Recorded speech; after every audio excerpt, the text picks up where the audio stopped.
মিশরে একটা দৌড় প্রতিযোগিতা হতো।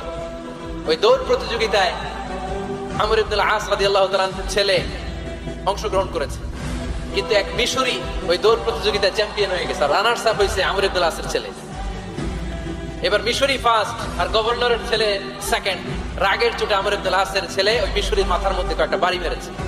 মিশরি বলে, আমার মাল্লা কেন, তুমি খেলাই পারো না, আমার মাল্লা কেন?